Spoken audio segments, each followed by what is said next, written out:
A flurry of recruiting news this weekend has set the table for September being a huge month for IU and Mike Woodson. You are Locked On Hoosiers, your daily podcast on the Indiana Hoosiers. Part of the Locked On Podcast Network, your team every day.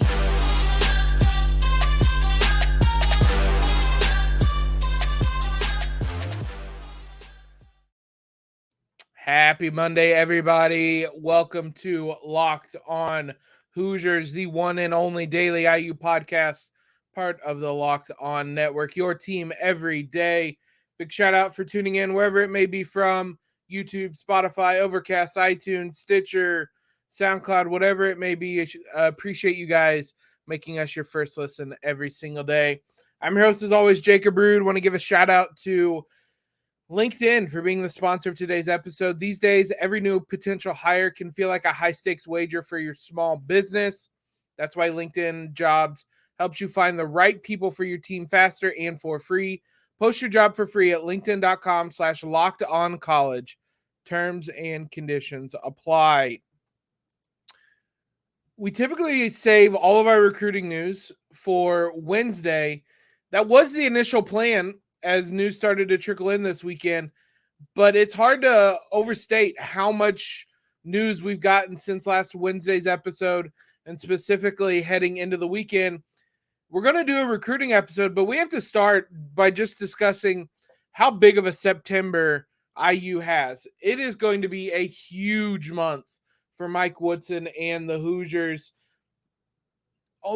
The amount of visits, not just the amount of visits, the quality of prospect that they have coming in September, I would say, is unprecedented for IU basketball.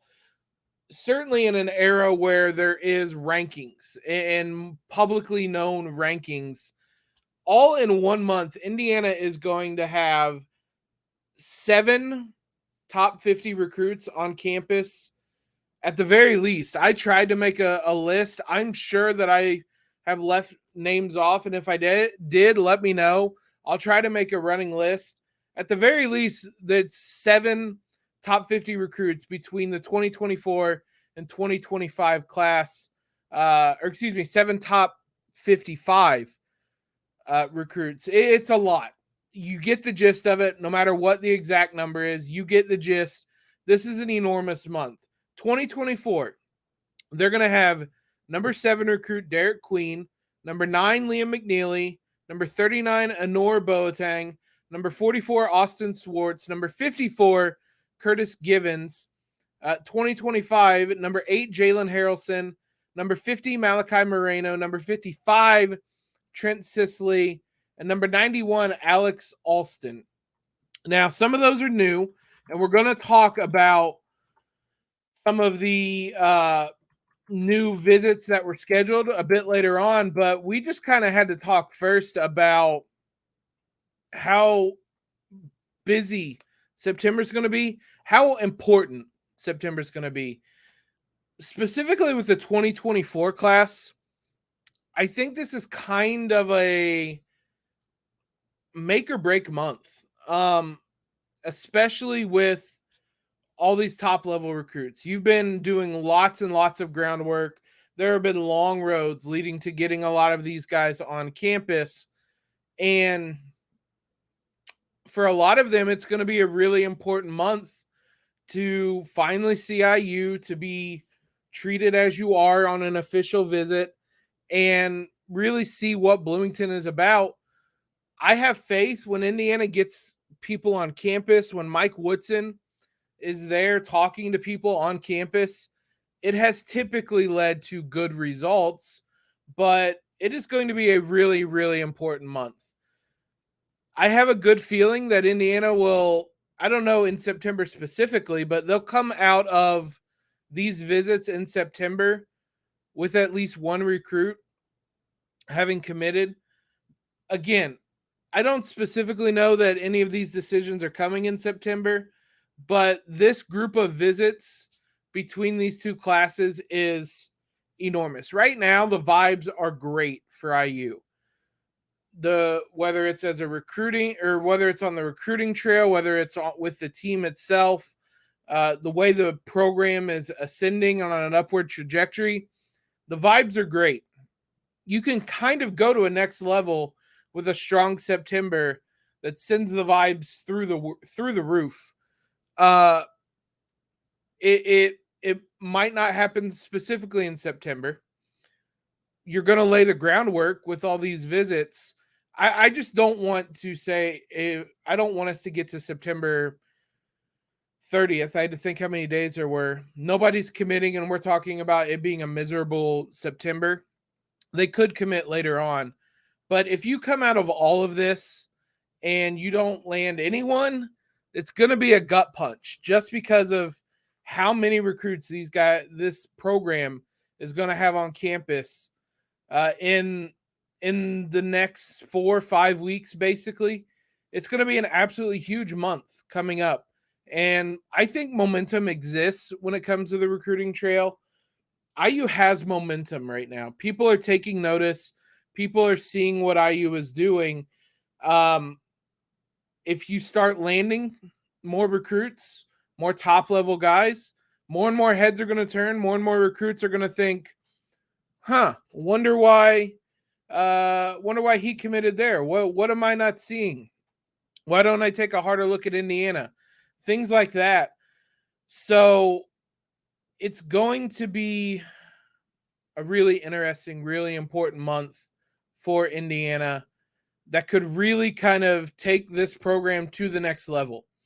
And Mike Woodson, the coaching staff, Kenya Hunter, Yazir Roseman, all those guys, I don't want to start naming them and leaving guys off and forgetting. Everybody associated with the program right now is doing a fantastic job. But now is kind of when the big money time. This is when you really, really have to nail it. Because if you nail these official visits, nail it when these guys are on campus, that's when you start landing commitments. And that's when it is really important. So IU is in a fantastic spot. And we could be talking in 5 months' time about them being in an even better spot. But September is going to be a huge month. There are a number of recruits we have to talk about today. Let's start with the 2024 class. We'll give you the updates on a couple of guys we mentioned, when they're going to be on campus, everything we know about that. We'll do all of it here in a moment. I want to talk about today's sponsor first, though. LinkedIn. These days, every new potential hire can feel like a high-stakes wager for your small business. You want to be 100% certain that you have access to the best qualified candidates available. That's why you have to check out LinkedIn Jobs. LinkedIn Jobs helps you find the right people faster and for free. You guys know the deal. You head on over to that URL you can see on screen, linkedin.com/lockedoncollege. Post your job for free. Then you add your job, the purple hashtag hiring frame, to your LinkedIn profile to spread the word that you're hiring. Simple tools like screening questions make it easy to focus on candidates with just the right skills and experience so that you're not wasting time. You can quickly prioritize who you'd like to interview and hire. It's why small businesses rate LinkedIn Jobs #1 in delivering quality hires versus leading competitors. LinkedIn Jobs helps you find the qualified candidates you want to talk to faster. Post your job for free at linkedin.com/lockedoncollege. That's linkedin.com/lockedoncollege. Post your job for free. Terms and conditions apply. Shout out, as always, to you guys for making us your first listen. We'll work around, move the schedule around this week. We've moved the recruiting show up, but there was just too much to talk about. I couldn't just ignore it all the way till Wednesday because it was a busy, busy weekend. Let's start with Curtis Givens. We'll go there first. Curtis Givens, a name that we've mentioned recently. He will visit Indiana on September 8th. He is the 2024 number 59 recruit. He's a 6'2" point guard. September 8th, for those that are astute followers, is when Liam McNeeley and Derik will be on campus. Givens will join them and he is a Montverde Academy, a product. So he'll be visiting with his teammates, McNeeley, Queen, Givens. All are going to be on campus. It can't hurt. I think the likelihood of landing all three of them is pretty low, but it can't hurt to have all three guys, especially when you have such a connection with that program. You'll have Malik Renew there. They'll miss Jalen Hood-Schifino by about a week, but you'll have the Montverde connection there. And I think that matters. I do, and we'll see how that plays out. The scouting report on him from Trevor Andershock of 247 Sports. Givens is a ball handler, distributor, and defender for the high-powered Montverde Academy. However, he has embraced the scoring and shooting role for his AAU team, Mocan Elite, this spring. He torched the competition in the first April evaluation period, and the offers came rolling in. His shooting has cooled, but Givens is still scoring 16.9 points per game for a good Mocan Elite squad. He has great positional size and above-average athleticism. He can use that height and lateral quickness to be a lockdown defender. IU's had success recruiting Montverde point guards already, so go back to the well. And one of the things I liked about Jalen Hood-Schifino, I talked about this when I went on other podcasts when he got drafted by the Lakers. He and Malik Renew physically came to IU ready for Big Ten basketball. There might have been other things they had to adapt to.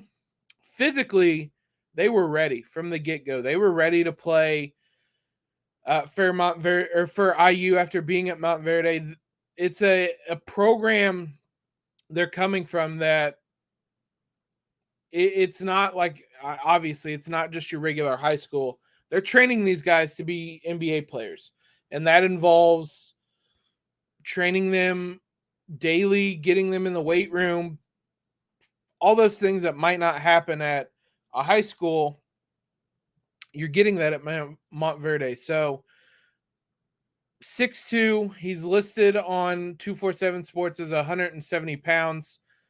What I can be fairly certain of is he will be ready physically to come in and play. The notes about him being a lockdown defender, that is great. I think that's one of the bigger things Mike Woodson looks for in point guards: a distributor, a ball handler, table setter. When you're playing at Montverde as a point guard, you have so much talent around you. You have to be a traditional point guard in some sense. So you saw that with Jalen Hood-Schifino, and I would think there would be similar attributes there with Curtis Givens III. So that'll be an exciting one to watch. That'll be a huge weekend. Maybe the biggest weekend of the month is going to be September 8th. McNeeley, Queen, and Givens all on campus. At the end of the month, Annor Boateng will be here September 29th. He is the number 29 recruit in 247's composite rankings, a 6'5" small forward. Someone we've talked a fair amount about during this summer. He is from Little Rock. He's the one that has a relationship with Kalel Ware. We've mentioned that in the past. They didn't go to the same school, but Little Rock isn't that big of a place, and the two know each other. So there is a relationship there. I'm sure that'll IU will use that to some degree when he gets on campus. Boateng was the Gatorade Player of the Year in Arkansas as well last season. His scouting report, a little bit longer, also from Andershock, quote, his upside behind the positional size and athleticism he possesses is even higher. There's not much of a limit to his potential thanks to his physical attributes as a 17-year-old. The wing is known as a slasher, rebounder, and defender. Boateng plays hard. The intangibles are strong on and off the court. He does not look for his outside shot much, but Boateng form projects decently. With his work ethic and mindset, there's an expectation that his shooting will progress as he moves through the basketball ranks. Boateng fits the mold of the 2024 guards and wings Indiana is pursuing. He's big, strong, defends at a high level, and will be ready to contribute early in his collegiate career. In 15 games tracked by Cerebro Sports, he averaged 2 steals per game. Little doubt that Boateng will be a high-level defender in college with his competitiveness and physical tools. We just talked about how much it seems Mike Woodson, I keep wanting to say Tom Allen, football's on the mind, how much Mike Woodson recruits guys who are going to be ready defensively right away. Defense really matters to him, and I don't think it's a coincidence. We keep targeting guys who are solid defenders and will be ready to contribute on that end right away, excuse me. So it sounds like there might be some work to be done on the offensive end, but if you can contribute defensively, you're going to get on the court for Mike Woodson, and he's going to give you chances. So you can see where Boateng would fit in that regard. And if he has that size and athleticism, he can play on the perimeter, then I think his fit makes even more sense. One other note in the 2024 class, we don't have to dive deep into him because we have already. Austin Swartz rescheduled his visit. He will be on campus on September 14th. He previously had scheduled his visit, I believe, for what would have been this past weekend, if I recall correctly, but it's a dead period for recruiting. So he could not have been on campus. It was just kind of a mix-up where he announced it, and then IU was like, hold on, that won't work. But he will be on campus at the end of the month in September. Number 44 recruit in the 2024 class, a great shooter. So we may talk about him more towards the end of the month. There was a number of things for the 2025 class as well. A number of visits and a new offer that the Hoosiers extended. So let's get you updated on that class as well. We'll do that here in a moment. As important, as busy as the Hoosiers have been with this 2024 class, especially at the top of it, 2025 is still a class Indiana is paying a lot of attention to and being active in. Number of guys that they are targeting. We'll start with Malachi Moreno, who will visit Bloomington on September 2nd. So coming up not too far away. That will be, I mentioned this earlier. So Jalen Hood-Schifino is going to have a camp in Bloomington on September 2nd. There is no necessarily connection with Moreno and Hood-Schifino. I don't think it hurts that the guy who was just here, one and done, went to the Lakers, is going to be there. We know how much, we've mentioned how much Jalen already recruits for Indiana. We know that a lot of recruits have seen what Indiana did with him and have taken note of that. So it's not a bad thing that he's going to be around when you're having recruits visit.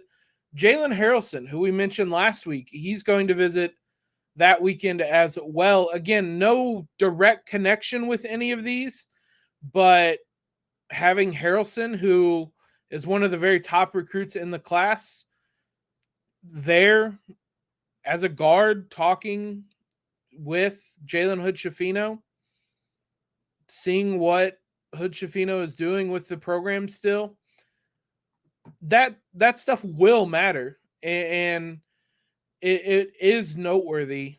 I don't think IU necessarily planned it that way. I don't think they discouraged Jalen from being on campus when they're going to have recruits on campus. So maybe ideally he would have been there one weekend later with the Montverde guys already, but you're going to have him on campus for a couple of top 2025 guys. Moreno is the number 50 recruit in 2025, a 6'11" center. This is from a One article, or ON3. I never really know how to pronounce that. I assume it's One. At the end of July, he was asked about IU. Quote, Coach Woodson was an NBA coach, so he knows where I want to be and how to get me there. That stuff continues to matter as well, that Woodson is so recently removed from the NBA. So right away, right out of the gate, September 2nd will be a big weekend for the Hoosiers. Aleks Alston, probably a new name. I don't know that we have mentioned him yet, but a 2025 power forward, the number 73 recruit on the composite rankings. He's listed at 6'9" and listed as a power forward. But as I kind of looked around, it seems that he's more of a wing, maybe a 3-4, 4-3, kind of a power forward that plays on the perimeter a little bit. He will be visiting IU on September 23rd. So every weekend in September, IU is going to have somebody on campus. So it is wild just to list all these top recruits, all these weekends. It's just wild. It's fun times. But Alston is just kind of the Cliff Notes, the quick version of his scouting report, is that he's an incredible shot maker, can make shots all over the court, which at 6'9" and listed as a power forward is an interesting skill set, certainly. You could see how that could excel in IU system if they want to space the floor out more and get guys to stretch the floor. So interesting fit there in terms of play style and skill set and size, things like that. But Alston will be on campus late September. The last person to mention is another La Lumiere product. IU is certainly recruiting La Lumiere this season. Well, actually, for 2025 more than anything. But we already mentioned Jalen Haralson. He's going to be on campus in September. His will be an unofficial visit for whatever it's worth, but he'll still be on campus. Darius Adams is the number 2 recruit in Indiana, the number 18 recruit overall. He was offered by Indiana this weekend. He's a 6'4" combo guard. And as we said, another one of the La Lumiere guys, a top 20 recruit nationally, a top or the second best recruit in Indiana. IU is recruiting Indiana pretty strongly in this 2025 class. They'll have Haralson on campus. They've recruited Darius Adams. Sicily will be on campus. So they're recruiting that. They've been doing that for a while as well. They've been recruiting that class. So I'm sure people love to see that. I would love to land some of these Indiana guys, especially when they're really highly ranked nationally. I don't know that I kind of go back and forth on the amount of importance there is in recruiting Indiana. I don't think you should recruit Indiana just to recruit Indiana. This season, for example, or this 2024 class, I should say, for example, Badunga was a top 5 guy that Indiana tried, but then there's nobody else in the top 150 on 247 Sports. I don't think you need to go after IU guys still in that situation, or Indiana guys still in that situation. But this 2025 class is the opposite. There are 6 guys in the top 85 and 7 guys in the top 150. So recruit it hard. I think when those two things overlap is when you recruit it hardest, and that seems to be what Indiana is doing. So interesting times. I also don't know how much you consider La Lumiere an Indiana product. They certainly don't have the same level of connection as a Trent Sicily, as a Badunga, as a whoever it may be in recent years. Recruiting those guys who are at not even just public schools. La Lumiere is just kind of a basketball factory that just brings people in. There isn't kind of that level of connection. So I don't know how much it matters. Some of those guys, if they are Indiana guys, it'll still matter, but it's not. I think landing even like a CJ Gunn probably is something that carries a little more weight than some of the La Lumiere guys. Not the top ones, but some of the other ones kind of lower down. Let me know what you think. Maybe I'm off base there, but that's kind of my thoughts on that. But there were 6 names I mentioned in detail about 5 of them will be on campus in the next month or so. One of them receiving an offer. Hell, at the current rate, he might schedule a visit in September as well. 9 guys in total, by my count, at the very least, that are going to be on campus in September. enormous. Just, you can't overstate how big this next month is going to be. But the good news is there might be pressure, but it's because Indiana is just knocking it out of the park in recruiting right now, and that is awesome news. We'll keep you updated on all of the latest news as it comes. As I said, this is going to be our Wednesday recruiting show. We'll figure out the rest of the week as we go on. There's still football camp going on, so we'll get you guys sorted out there. But thanks, as always, for making Locked On Hoosiers your first listen every day. Every day, as I said, we'll figure out the rest of this week. We'll talk football at some point, but there's still plenty to talk about. Follow us on Twitter if you haven't already. Subscribe to the podcast. Leave that rating and review. All of that great stuff. Most importantly, though, guys, hope you all start your week off well. As always, LEO.